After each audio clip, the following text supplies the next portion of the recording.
Hello, fellow travelers, and welcome to the Hard Light Network. So you guys know me. I'm out here doing my thing, traveling the multiverse, when this article comes across my feed. Now, as one of 7 people who played The Outer Worlds, I just had to read this article. Bounty hunt. With the first game already being the better version of Starfield, I just thought, what could make it better? So I eagerly hopped in, expecting to see some speculation on expanded world spaces, new enemy types, different types of player interactions with the world itself. It's romance minigames.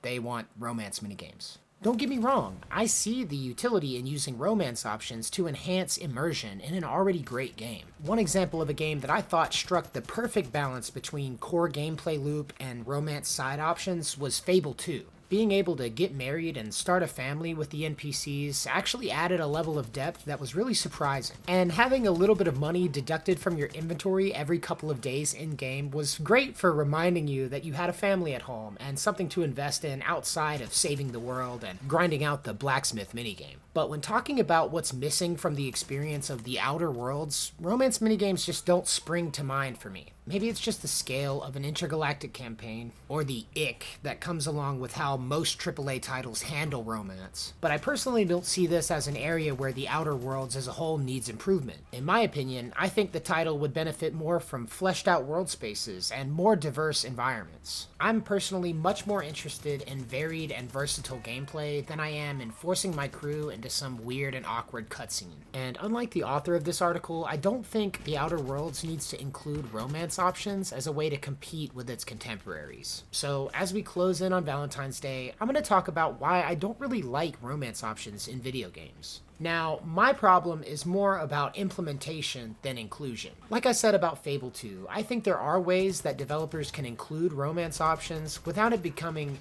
weird. But for the most part, romance options just feel forced and unnatural in most AAA titles. The simplest fix, at least from a narrative standpoint, is to just write a love interest for the main character. And while this solution might limit player choice slightly, I think it makes more sense because it allows the writers to create a more grounded and organic relationship. When 2 characters are literally written for each other, it strengthens the bond between them, and it makes it much more realistic that they would even be together in the first place. However, in an effort to avoid limiting player choice and potentially risking offending someone based on their romantic preferences, most developers go the opposite direction and open up relationship options for pretty much every character or every companion in-game. And that's just kind of icky. And we can look at one of Obsidian's contemporaries for one of the worst offenders. Bethesda's Fallout 4 treats romance options like they're a free-for-all buffet at the companion slop house. With the right proclivities, the sole survivor can romance every companion in the game, barring the non-human ones, of course.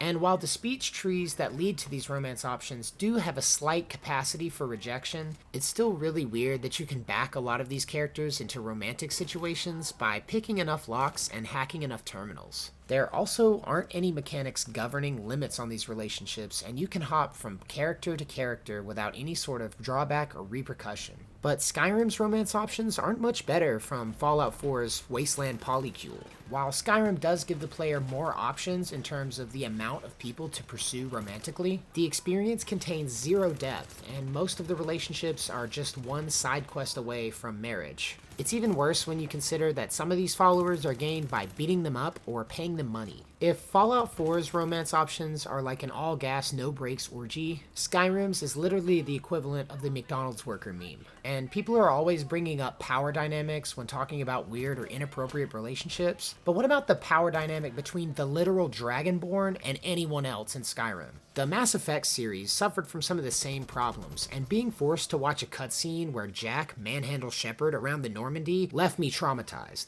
Like I said, the problem that I have with these games is mostly with the implementation of these options, and regardless of the high marks that it got, I don't think that Baldur's Gate 3 allowing you to have sex with a literal bear made things better. And call me prudish if you want, but I don't think that reducing your followers in-game to sex objects is actually the best way to increase immersion. And it's not like Obsidian has never done romance in video games. Fallout New Vegas is arguably Obsidian's most well-known game, and in it there were multiple perks that allowed you to flesh out your character's romantic interests. And the writers were able to pull off its implementation much better than they did in Fallout 4.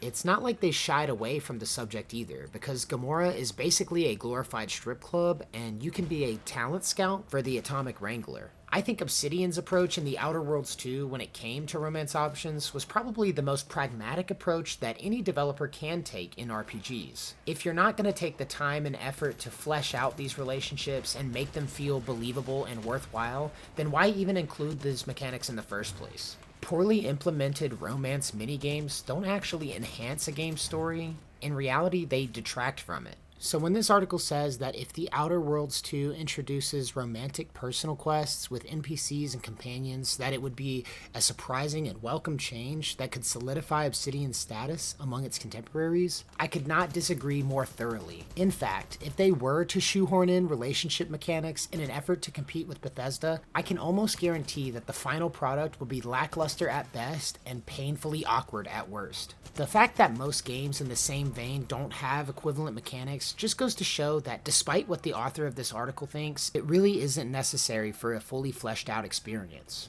But what do you guys think? Does The Outer Worlds 2 need more romance? Do you guys have similar feelings about the implementation of romance in games? In your opinion, which game does romance the best, and why is it Viva Pinata? Either way, be sure to subscribe if you like the content, and we'll see you guys in the next one.